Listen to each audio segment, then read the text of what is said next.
Hello and welcome back to Soul Search Sunday with Johnny Tiger on Sunday, December 3rd, 2023. A quick announcement. In about a week, the daily video will be going off air. I'm going on vacation for about 2 months. So don't worry, I'll still be here. I just won't be making daily video. But I will try to upload shorts and say hi once every so often. And the daily video will resume in the middle of February. So the Soul Search Sunday after this one will be the last daily video episode. And after that is see you guys on the flip side. See you guys in 2024. Now, let's hear a message from our sponsor.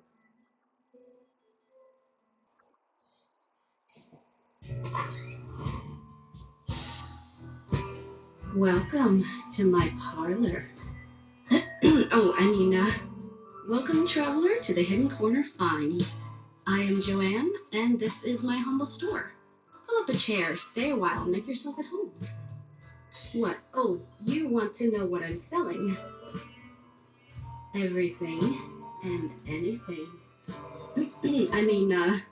In short, I have a passion for. Ugh, why did it just bleep me? All I said was, I have a passion for picking, I said. Yeesh. You can't say anything on YouTube these days without this censorship. Anyways, as I was saying, I have a passion for picking.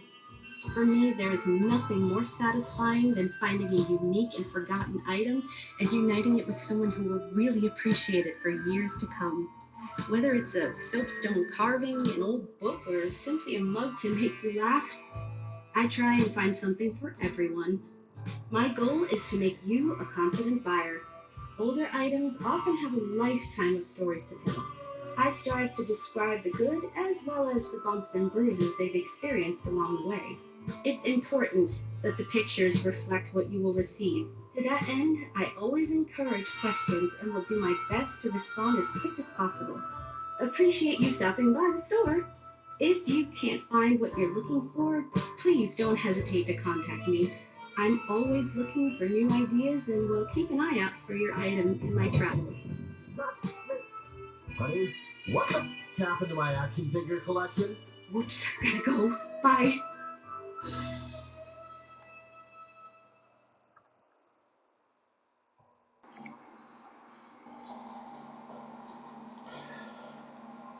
So today we are going to talk about something that I believe many people, especially younger people, have asked this question, even if not out loud.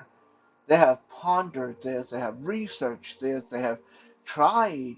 Some people try their whole lifetime, try to figure out how do I inspire loyalty? How do I get people to want to be with me, want to work with me? How do I make friends that want to stay with me? How do I get people at work to be loyal to me? How do I do that? Because it seems like loyalty is one of those things that is very fleeting and very hard to depend on, which it is. It really is. Because loyalty is not something that you can 100% control, right? Even if you follow everything I say today to the T, even if you follow these all 4 points I make today, I have condensed it down for you guys to only have 4 points, so it's easy to remember. But even if you follow every advice I give today, you are going to still uh, run into situations where people are not loyal to you. People don't want to stay around you. People don't want to follow you into battle, right? Because it's not always up to you. Sometimes you can be good, and there's going to be someone better. And that person who is loyal to you today may change their mind tomorrow. Uh, and that is why loyalty is such a hard thing to depend on. However, that doesn't mean that there's no point working on improving yourself so you can be a more attractive person to be around. Because let's be honest, uh, if you are attractive, smart, funny, all that stuff, it's going to be a lot easier for people to be loyal to you. If you are cranky face and it's just not fun to be around you, then it's going to be very, very difficult for people to be loyal to you, even if they want to be loyal to you. Right? So you can definitely do something uh, to make it easier for people to be loyal to you, to want to be around you, to want to be your friend, to want to be your colleague, to want to be your comrade, to want to be your left and right hand to back you up and all that stuff. Yes, there are definitely things that you can do to make that much more likely proposition. And today we're going to look at how. And like I said, I have condensed it down to four simple points, and let's look at them one at a time.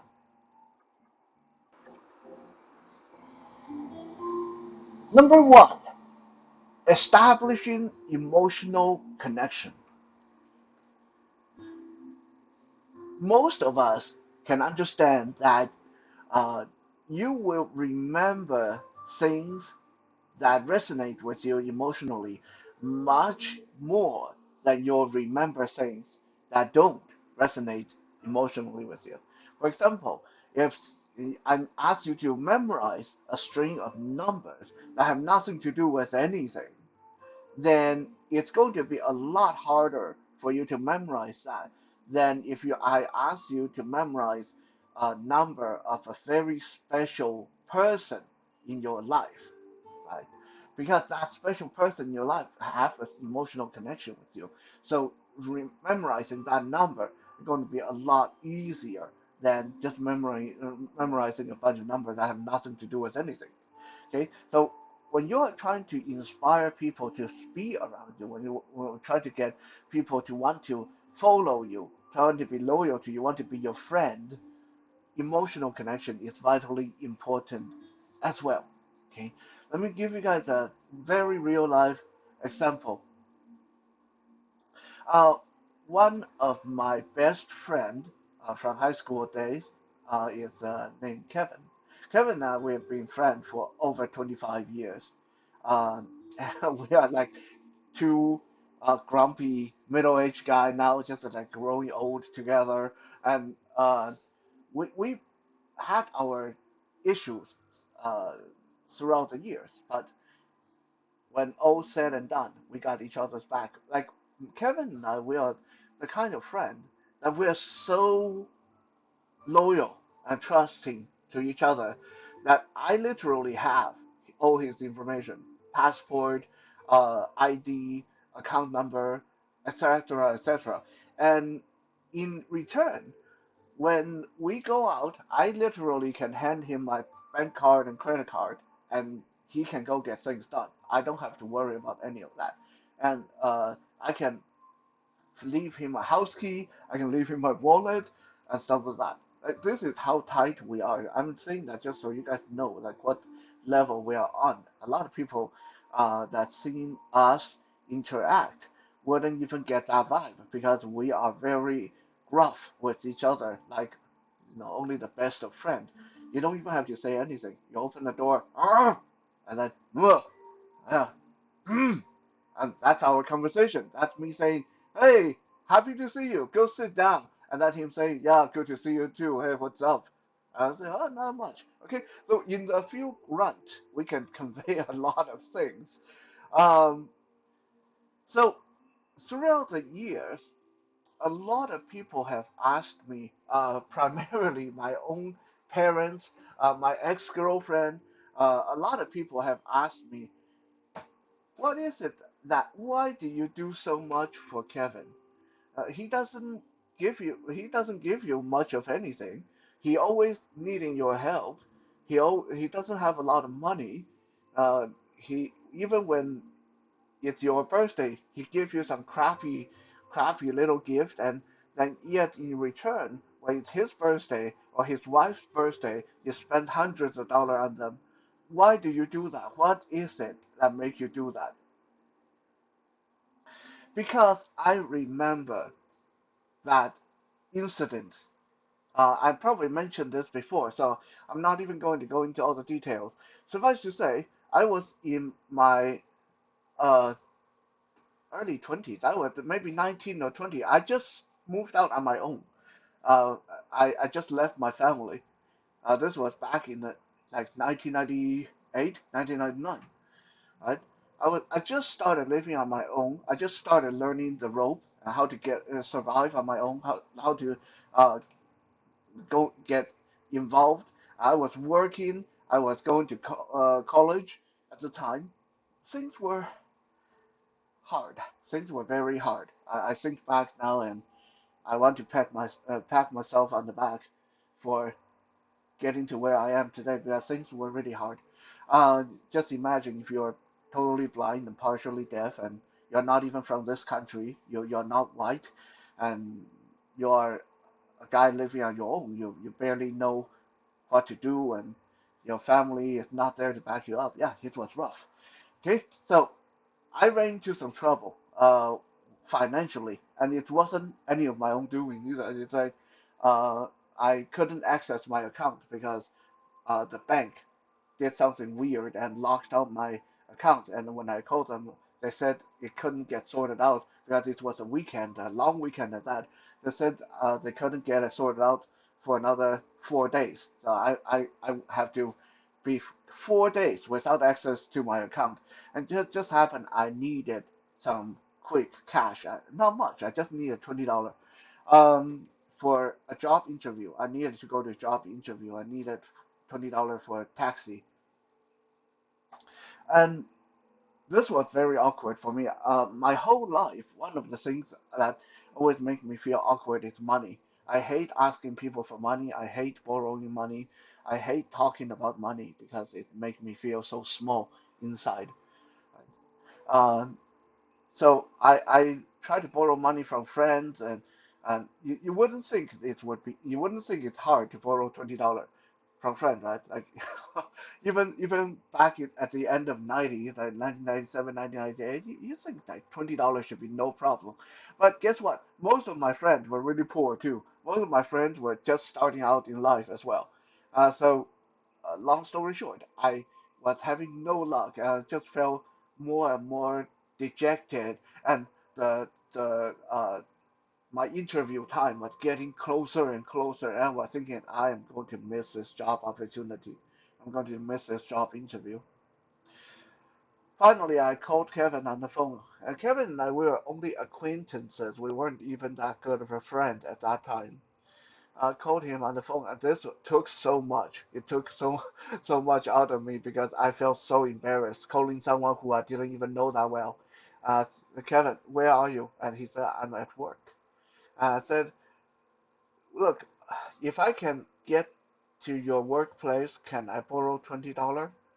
I need $20.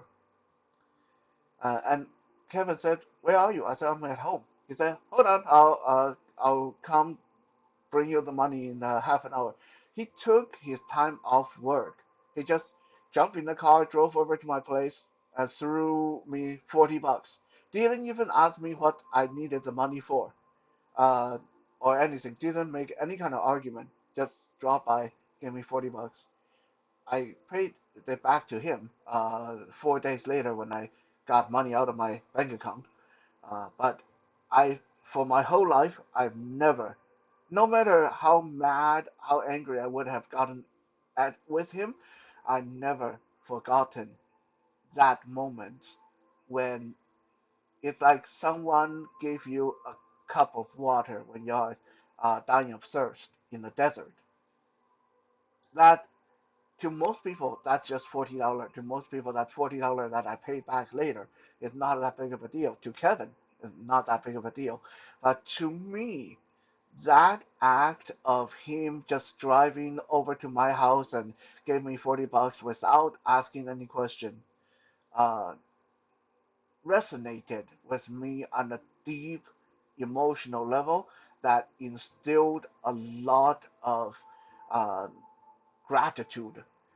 Now, obviously, many people in my lifetime have given me more.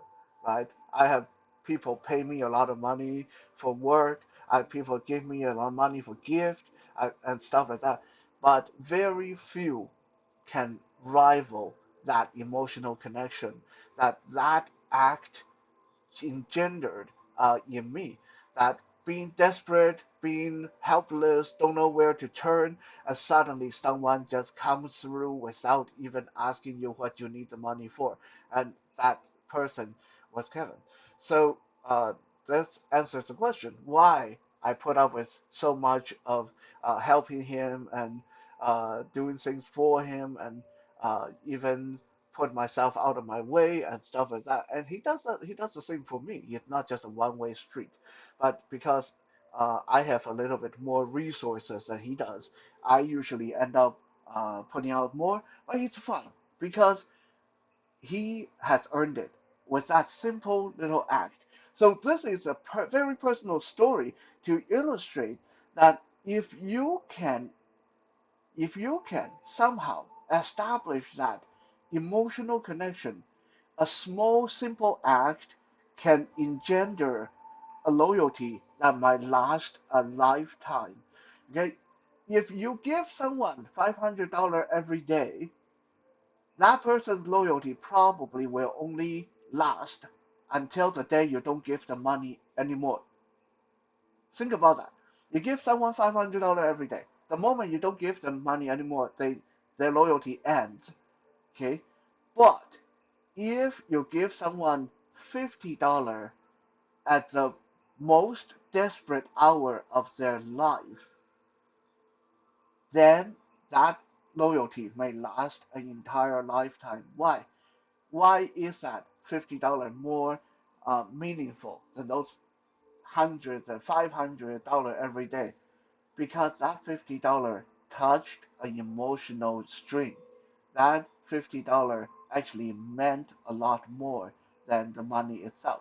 So learn to capitalize on that. Learn to identify those opportunities and put into what you can do to help the person to say the right thing, do the right action at that exact moment will get you way more loyalty point than just flat out being Mr. Nice Guy every day.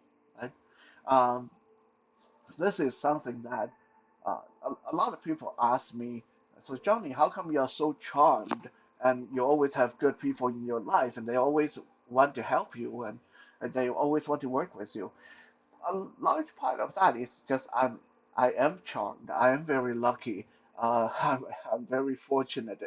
But a big part of that too is that I am very sensitive. I'm very good at capitalizing on what people need at every given time. I'm good at trying to establish that emotional connection with people. So uh, imagine you like it's like working. It's like do getting things done. Okay, it's not about how much you can carry, how hard you can punch, how fast you can run, but more about how you can do the right thing at the right time so you can use the least amount of effort and get the most result. That is the beauty of learning how to capitalize on emotional connection.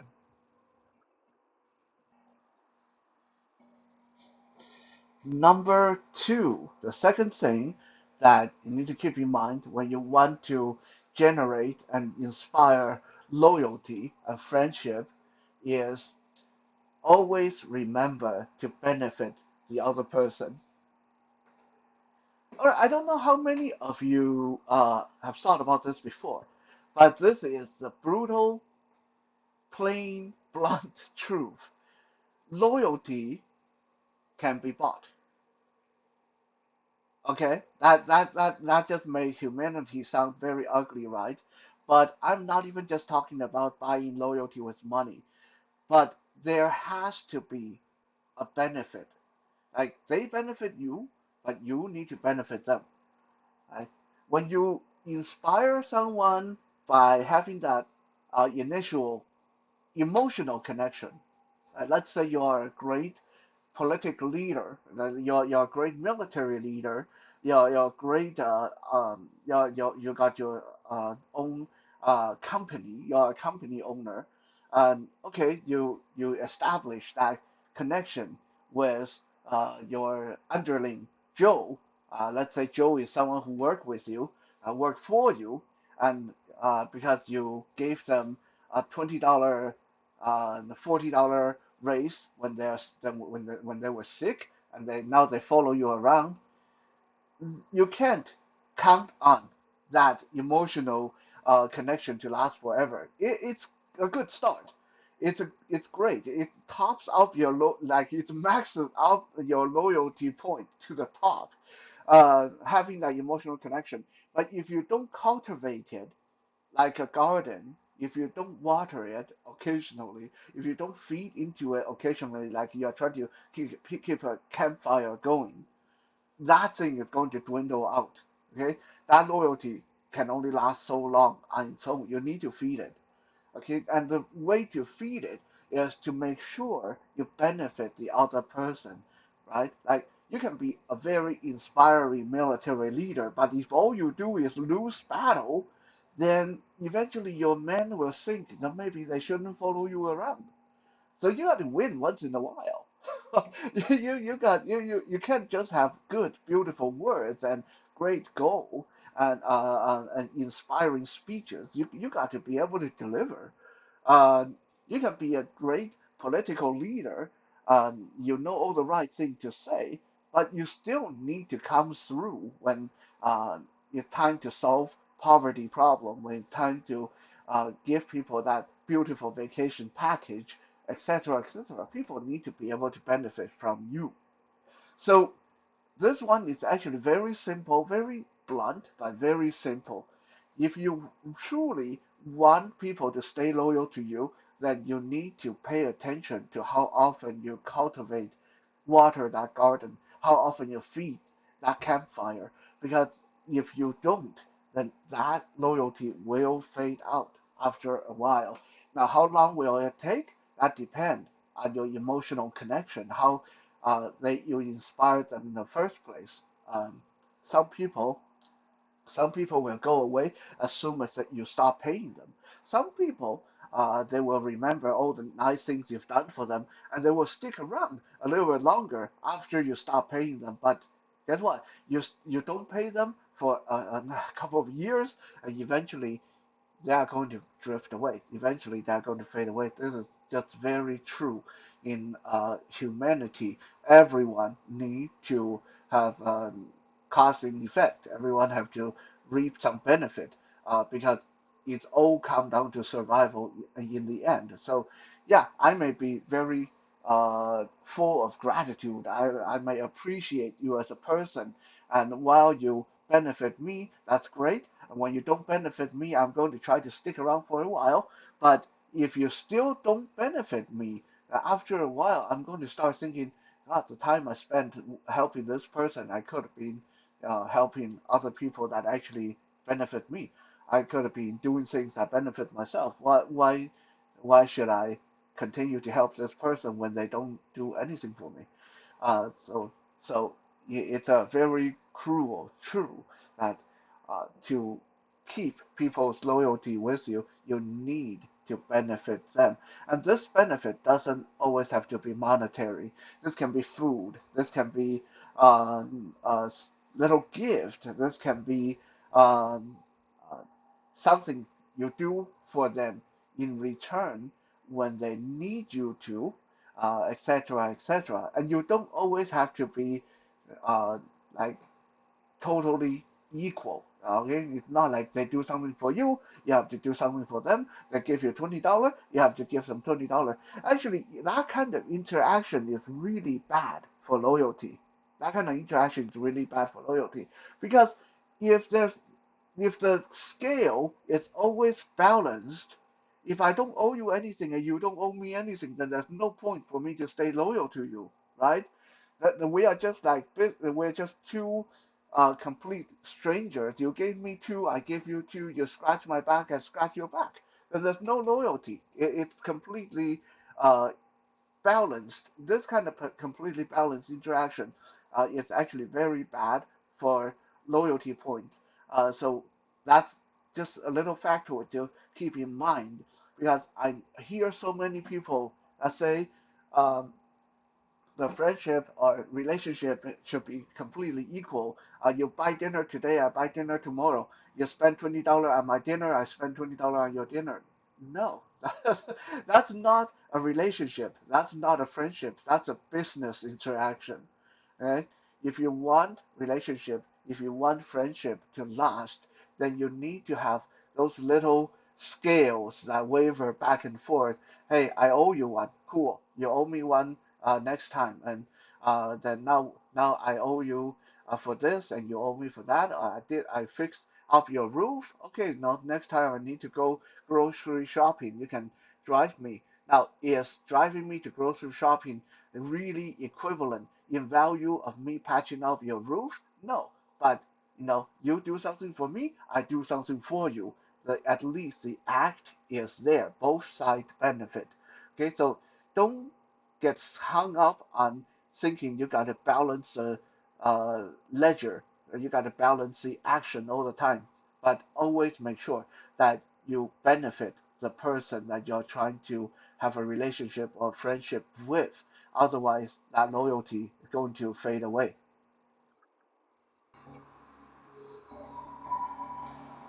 Point number three, learn to play possum. Okay, what do I mean by playing possum? You got to learn to be humble, to be human. Don't let your ego get in the way. Learn to keep a low profile, keep your head bowed, keep a humble approach. This is very important.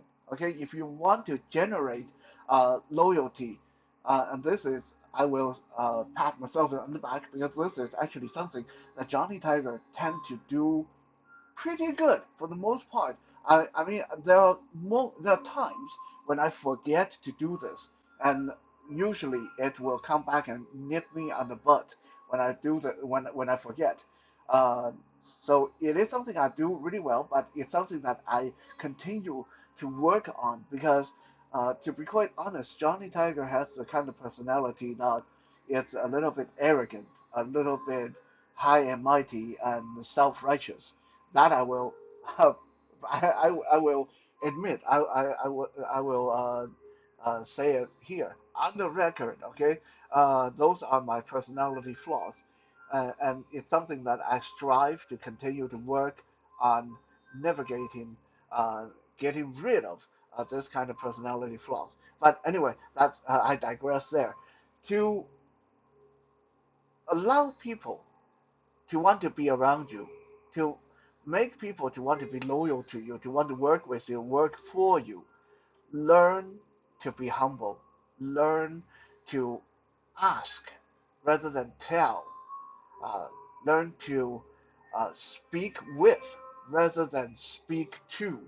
These are very important, even if you are the leader of a country, even if you are the parents. Okay, if you don't believe me, next time you need your kids to do something, let's just say you need little Johnny to go get a jug of milk.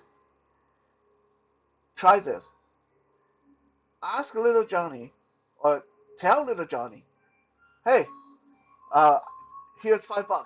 Go get a jug of milk and come right back. Or say, hey, hey, baby, or whatever you call your kids. Hey, Johnny, Daddy really needs your help. Daddy really messed up. Daddy was supposed to pick up a jug of milk on the way home, and Daddy is getting so stupid and old, and Daddy just can't remember. So can you like do me a big favor and like go get a jug of milk. Here's $5. You can keep the change and whatever. It just that would really help Daddy out. Thank you. I bet you that second way will work 10 times, no, 20 times, 100 times better than Johnny. Go get a jug of milk right now. Okay? No one like to. be treated like a slave. No one like to be commanded like a slave. No one like to feel like they are servants, they're housemaid. They are lesser than you. So, if you can capitalize on that, knowing that is pretty much across the board, psychologically, most people like to be high and mighty. Most people like to be treated at least as equal, even better if they are superior than you. Uh, if you can learn to capitalize on that, and when you speak to people around you, learn to keep a low profile, learn to keep your eyes down, your head bowed, and try to, uh, I don't want to say blow smoke up their butt, but try to lift them up and keep yourself low, and you will find that there are so many more people that willing to work with you, work for you, do things for you. In fact, using this psychology, this kind of psychological approach, playing possum, playing low profile, quite often things that may seem impossible, situations that may seem impossible, will suddenly become possible. Things that seem so desperate will suddenly work themselves out as long as you remember to boost other people up while keeping your own profile down, keep your ego nicely tucked away. Uh, you will find that so many people are much more willing to jump in to help because it makes them feel good. It makes them feel good working with you, working for you, doing things for you when you treat them like they are your salvation, when you treat them like they are God, when you treat them like they are the best in the world. Okay, so remember to praise others and remember to put away your ego. Remember to play possum. Even if this is something that you could done easily, right? Let's say if I am carrying a 25-pound bag of rice and I could perfectly carry that myself. But if I really want to, I said, "Oh my God, this is so heavy. God, I'm getting so weak." You know, hey Kevin, like one thing that I always admire about you is how strong you are. Like, do you mind? Do you mind giving me a hand with this? Right?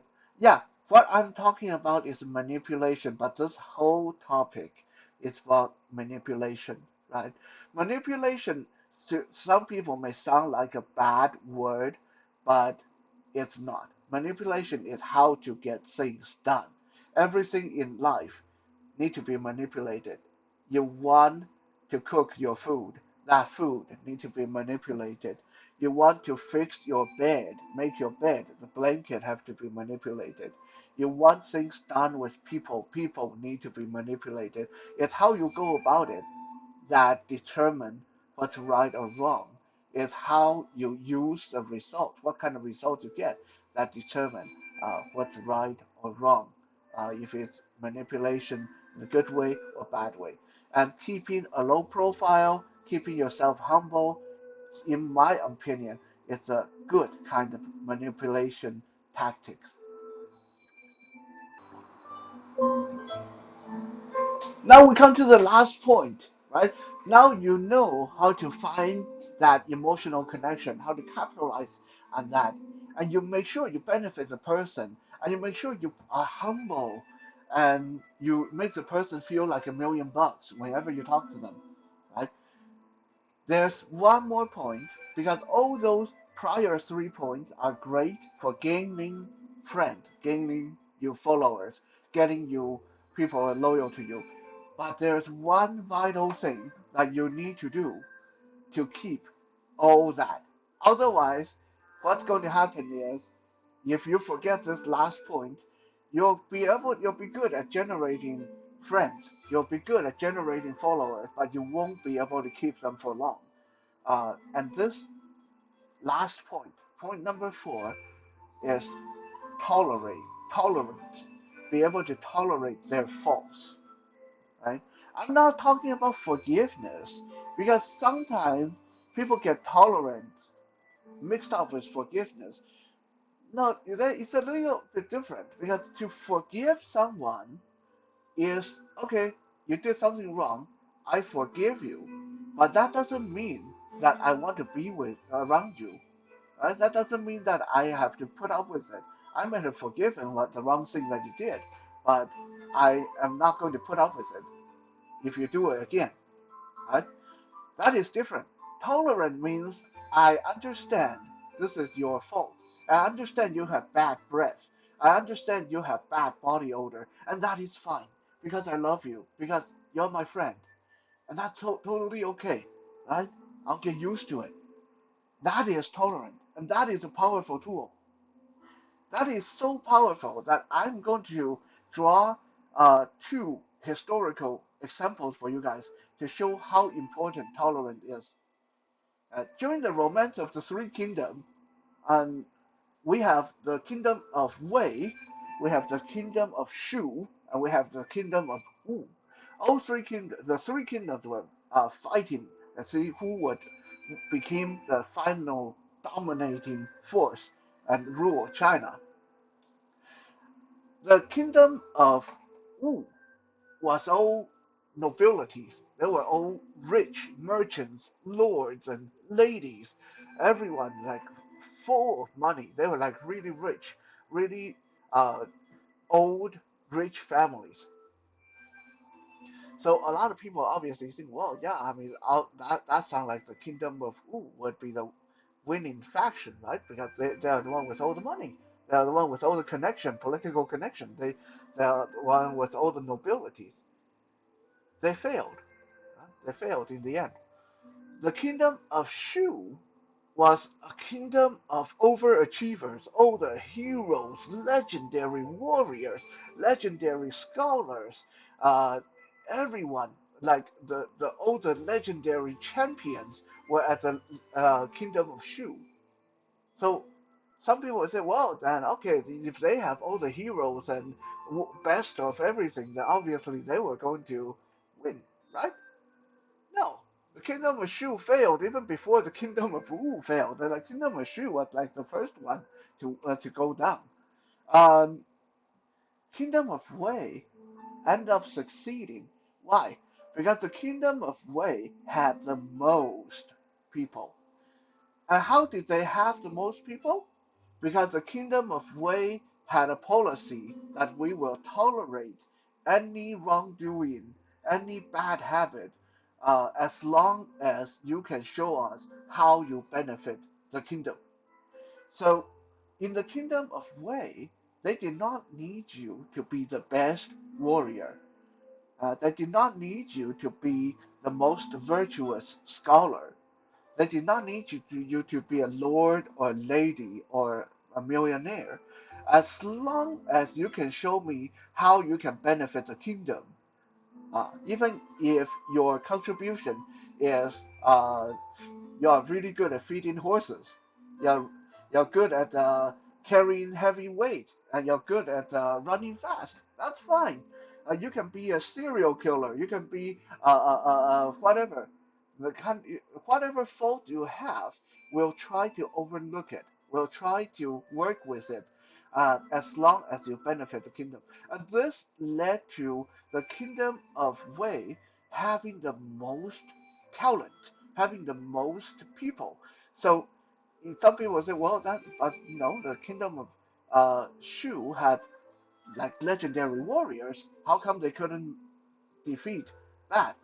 Well, you look at this, right? The kingdom of Shu may have legendary warriors, but there's only like, okay, let's say they have five. Yeah, because most people know the five tiger general of the kingdom of Shu. They have five legendary warriors.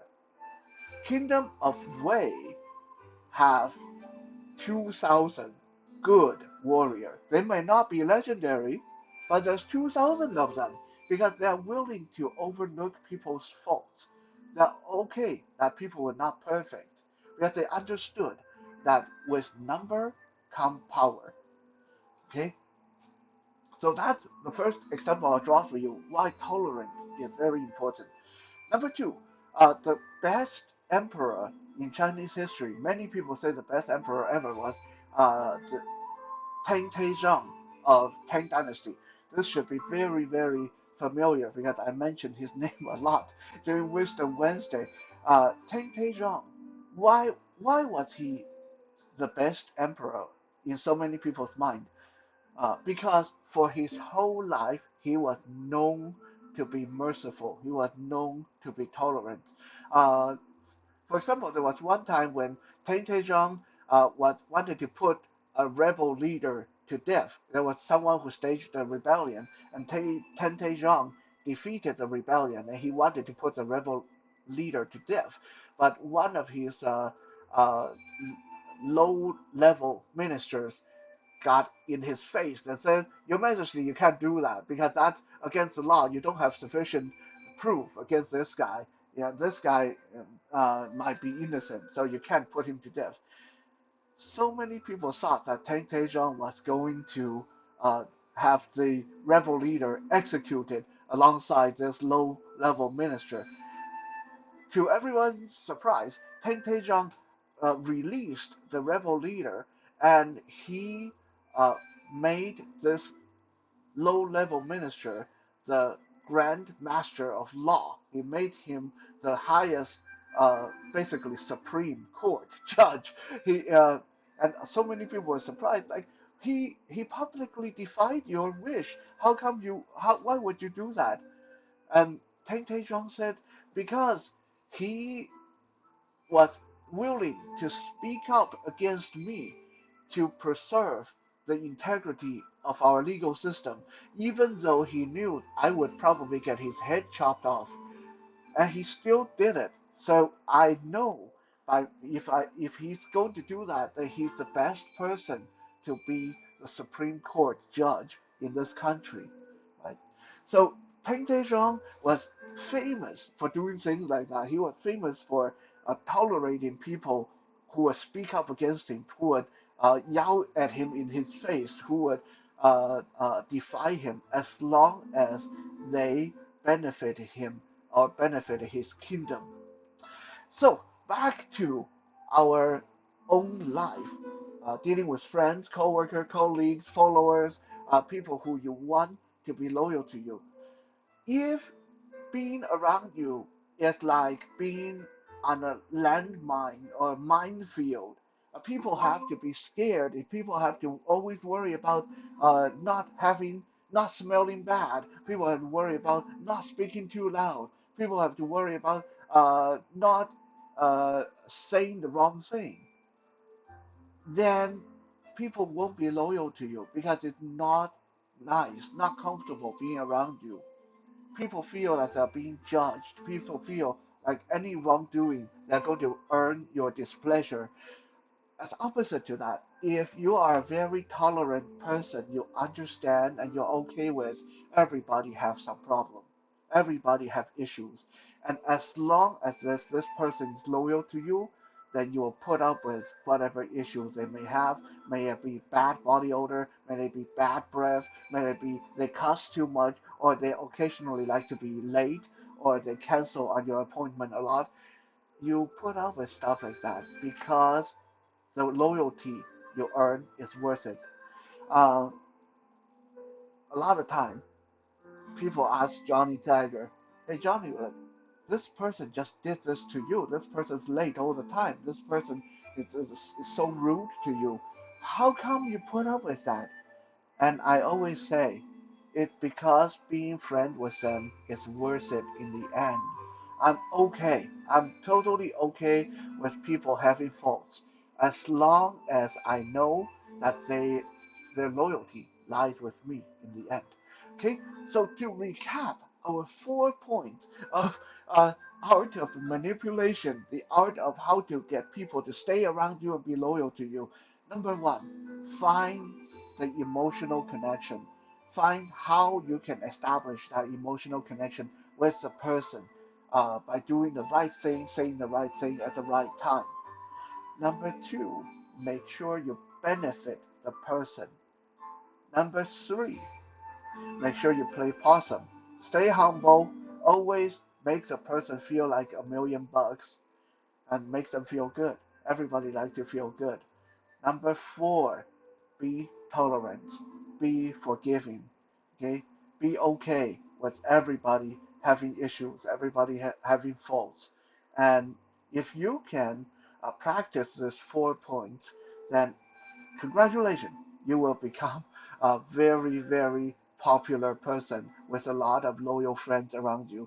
Thank you for checking out today's episode. We'll be back again tomorrow for some Music Monday.